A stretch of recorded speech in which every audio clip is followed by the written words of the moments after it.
येवला तालुक्यातील पिंपळगाव येथे अयोध्येतील अक्षता कलशाची भव्य मिरवणूक पार पडली आहे।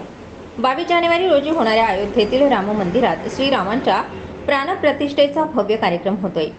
या निमित्ताने संपूर्ण भारत देशातील शहरातून तसेच गावोगावी या निमंत्रण अक्षता प्रत्येक घरोघरी पोहोचाव्या या उद्देशाने अयोध्येवरून आलेल्या अक्षता कलशाच्या ग्रामीण भागात मोठ्या धूमधडाक्यात मिरवणुका काढल्या जात आहेत। याच अनुषंगाने येवला तालुक्यातील पिंपळगाव येथे अक्षता कलशाची मंगळवार दिनांक 16 रोजी सकाळी 9 वाजता टाळ मृदुंगाच्या गजरात गावातून भव्य मिरवणूक काढण्यात आली। यावेळी गावातील भाविकांनी अयोध्येहून आलेल्या अक्षता कलशाचं एक दिवस अगोदर पूजन करून येथील श्रीरामाच्या मंदिराचं प्रवेशद्वार बंद करून एक दिवस आणि रात्रभर हा कलश मंदिरात ठेवला।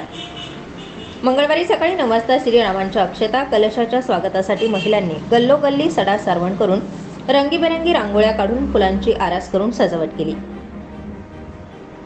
महिलांनी अक्षता कलश मिरवणुकीत सहभाग घेतला। डोक्यावर कलश घेऊन श्रीरामांच्या कलशांचं स्वागत केलं। या अक्षता कलश मिरवणुकीत सफल होण्यासाठी गावातील ज्येष्ठ भाविकांनी तसेच भजनी मंडळाने योग्य प्रकारे सहकार्य केलं।